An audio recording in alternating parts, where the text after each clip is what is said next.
related rates. Are you guys ready for related rates? Let's do related rates. So I do a bunch of questions and then I discuss the problems itself. So how do we do related rates? Related rates are a bunch of things that are changing, but their rate of change, but they are kind of related to each other. So their rate of change is related to each other. Right? So let's read this problem. By the way, is the right-hand side readable for you guys? Can you see it? Should I make it bigger? Yep. Yeah, we can see it. Okay. So, hey, I need my chair support. There we go. So problem 3 on practice. Problem 3. And so here the water is just about this much high, and the volume of water is decreasing, I think. Was that it? Yeah, it's leaking, so it's decreasing. Or maybe, yeah, leaking at this, it's decreasing at that rate, right? There's no income, it's just out, going in the out water, not in water. And so what I have is the height of the cone is 12 meters. And then I have the cone, the radius of the cone, 9 meters. That 9 and 12, are they changing or are they staying the same? Staying the same. Those are staying the same, right? That's the shape of that's what the shape of the cone, and it stays the same. How about the height of the water? Is it constant or is it changing? That's changing. That one is changing. So and if you go back to the basically we did this problem on the slides. On the slides, you could see as the height of the water goes down, what happens to this radius on top of the here? As height gets smaller, that one gets Smaller. Gets smaller, right? And so how do I relate those two together? That's one question that I have. The other thing is that the question is asking if the question is giving me 1 cubic meter per minute. That is the rate of change in volume. And then it's asking to at what rate is the water level falling when the height of the water is 5 meters. So they're asking for the rate of change in the height of the water. So according to this, basically I have to relate dV dt, which I do have, it's -1 cubic meter per minute. I'm supposed to relate that to dH dt and solve for dH dt, right? But here's the thing, how do I relate H and V? The volume formula? Okay, so what's the volume formula in this case? 1/3 pi r squared h. Pi r squared h. Oh no. Will the volume formula be given to us on the exam? Yeah, this one would be given to you Okay. in the exam, yes. Okay. Now, question, how many variables in here? This is 3. 3. Okay, I do not like that because I'm in Calc 1. I try to eliminate, or I try to, there are ways that you learn also in Calc 1 to handle it and just imagine implicit differentiation.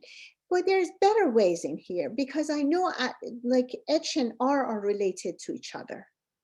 So I can basically use that relation to get rid of R in this one, right? Not always they are related, but in this problem they are.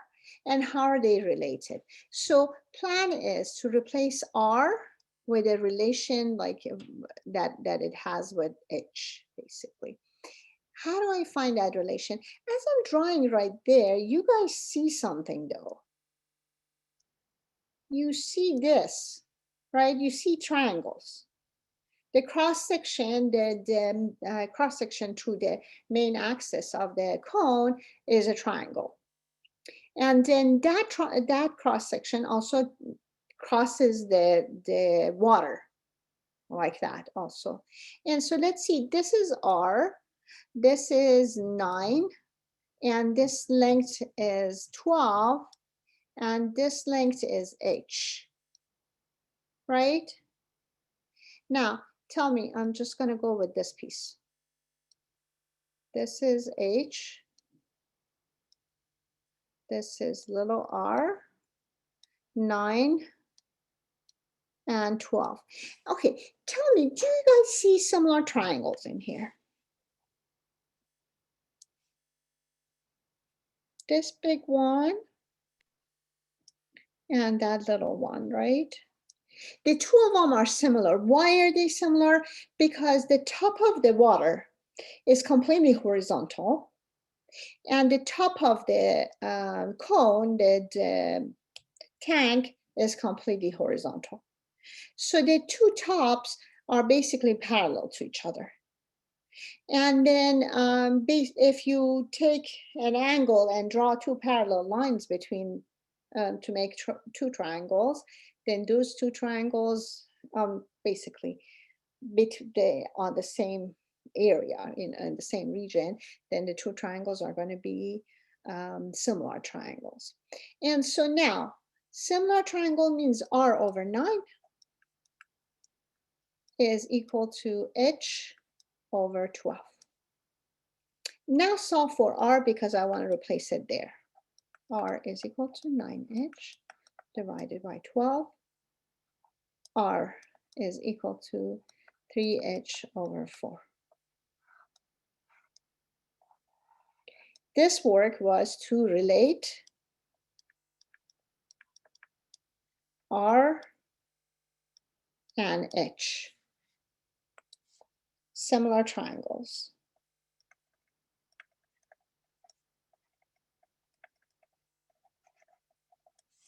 So we used her similar triangles, and then now I can replace R. What can I replace R with? R is equal to 3/4 of H, which is 0.75 H, right? So I do that, or 3/4 of H, whichever you want, right? So I write it as pi third, 3/4 of H to the power 2 times H. Clean this one up, a 3 on top and 3 on the bottom simplifies. It's 3 pi H squared times H is H to the third. And if you don't clean it up, taking derivative is going to be this miserable. So you have to clean it up basically, by the way. And divided by 16. Did I do it right? I did right, right? And so now that V is equal to that, now take the derivative of it. And remember, H is a function of time, V is a function of time, even though they are related to each other. So we canceled the 3 on top. How did we still get a 3? Or we canceled the 3 on the top and the 3 on the bottom. How did we still get a 3 in our final one? Okay, 3 pi third, then 3 to the power 2 is 3 to the power 2, 4 to the power 2, H to the power 2, H. Oh, okay. You just kept one of the 3s. All right. All right. I simplified Thank it. you. Appreciate it. No problem. And so now, so what is the constant in here? This entire thing. So 3 pi over 16 is the constant. Then derivative of H to the third is 3H to the third. What? Okay. Pierce, tell me if I look like what the pictures that you guys were trolling me with. Am I too close? Is it as bad or not? No, it's better. Okay, thank you. And then derivative of inside, that's dH dt.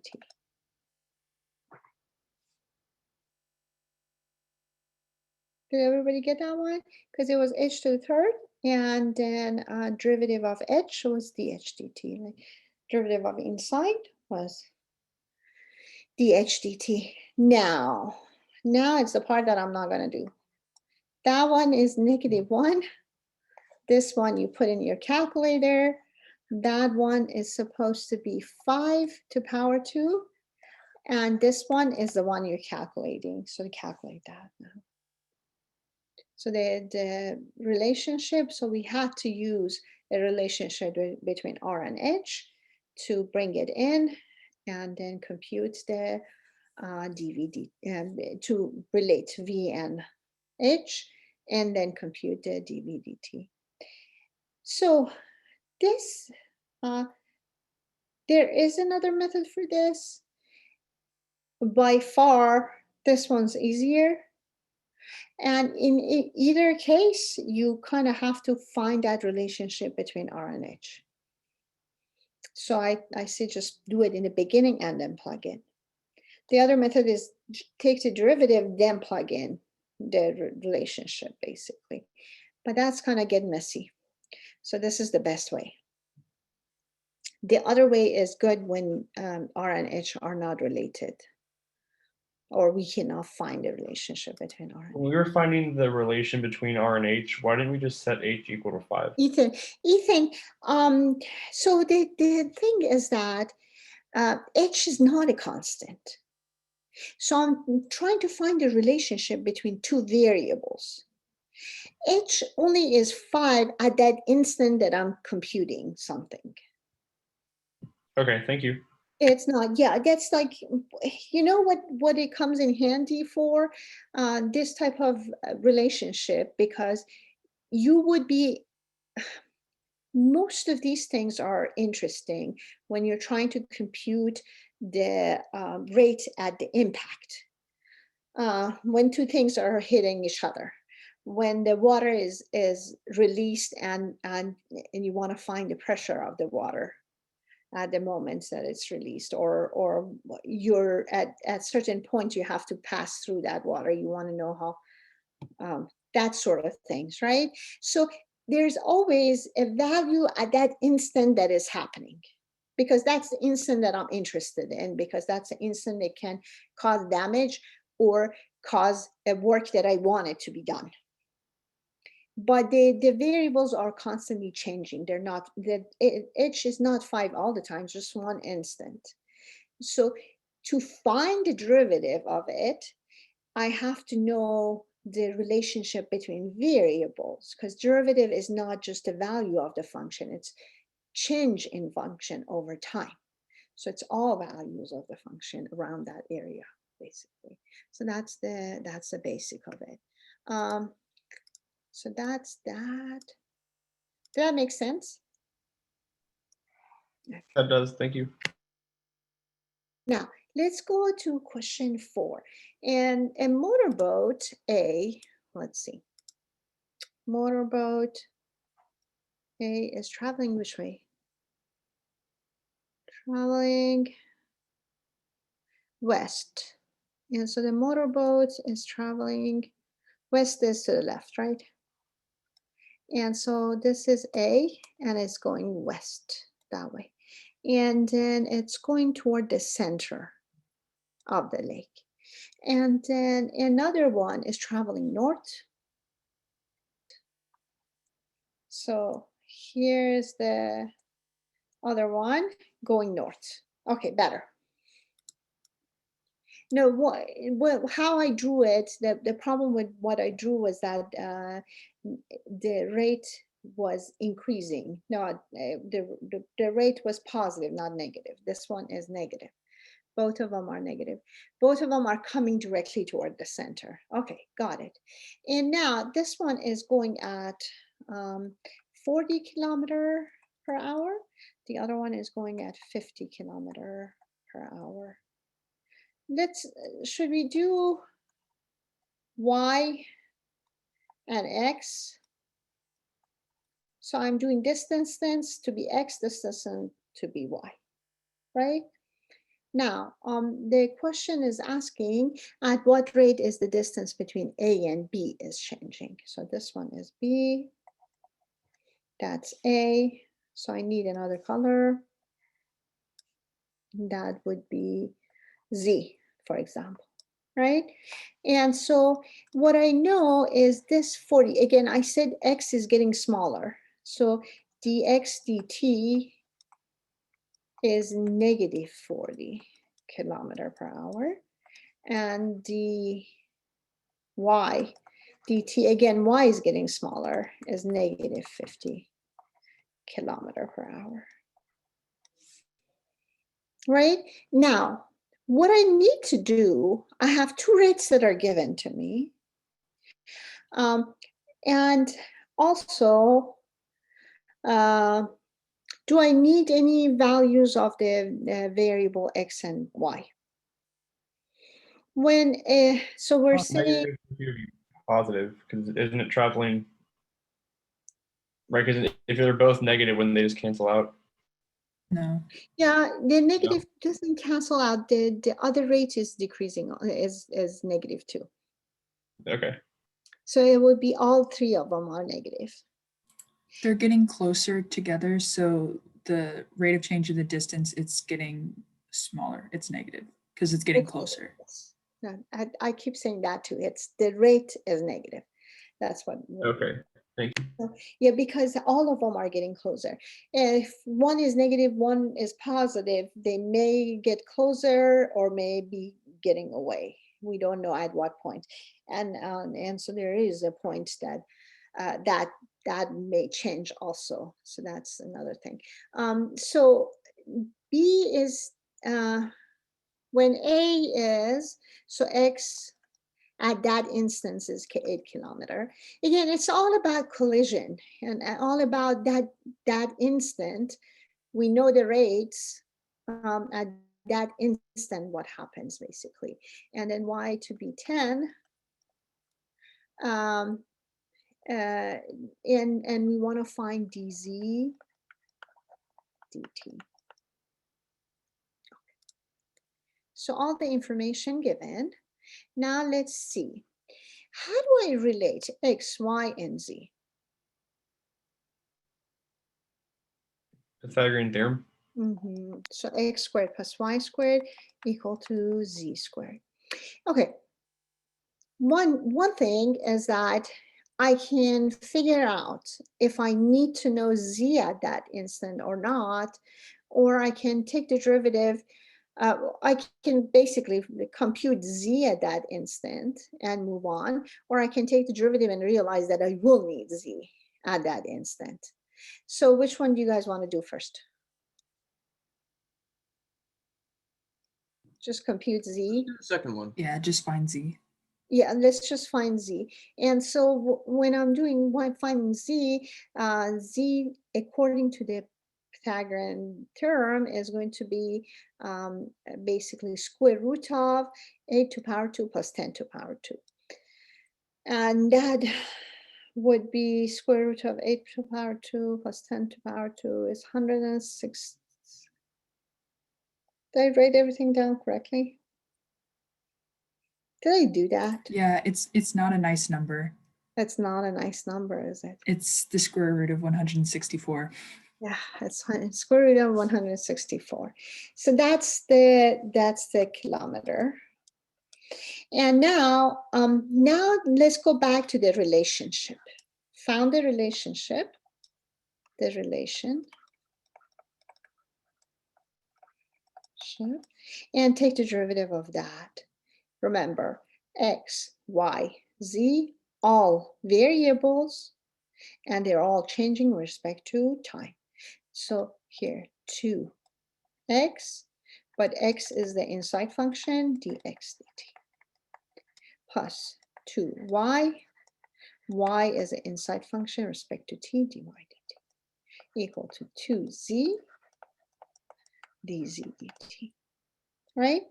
Now, the last step is to plug in everything. So don't plug in anything. That h equal to 5 only came in at the very last minute.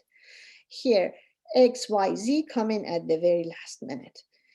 And x is 2x. I can, by the way, simplify the 2's from everywhere. And that's another thing I can, because I can factor out 2 here and factor out 2 and simplify for those both sides, divide by 2. But here, x is, let's see, x is, what is x? X is 8, y is 10, z is that unhappy number, and then dx dt is negative 40, dy dt is negative 50, so dz dt is going to be a negative number by solving this, which is what, negative 90 over dz dt is negative 90 over square root of 164. And whatever that is. That's the kilometer per hour. Questions?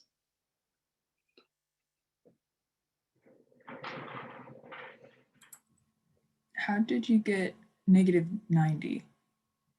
Because No, it's not negative 90, you're right. it's 80.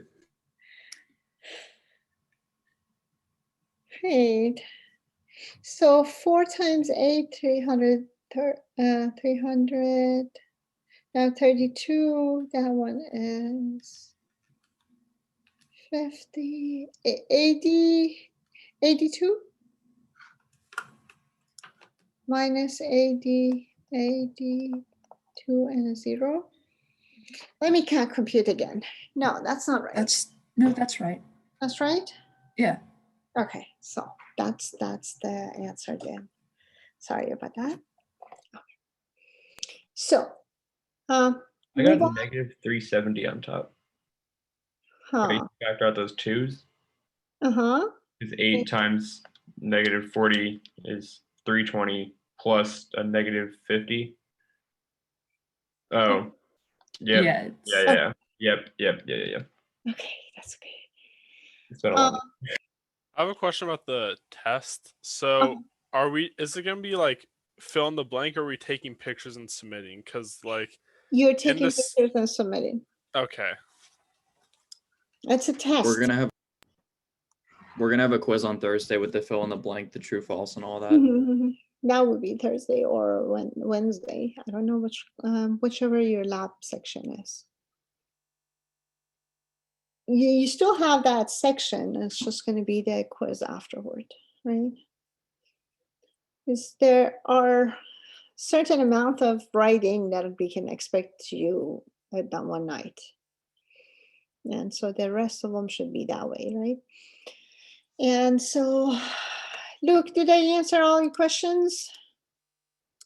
Just want to make sure I wrote this down correctly. DHDT on number 5 was negative 9. Which one's number 5? The water count.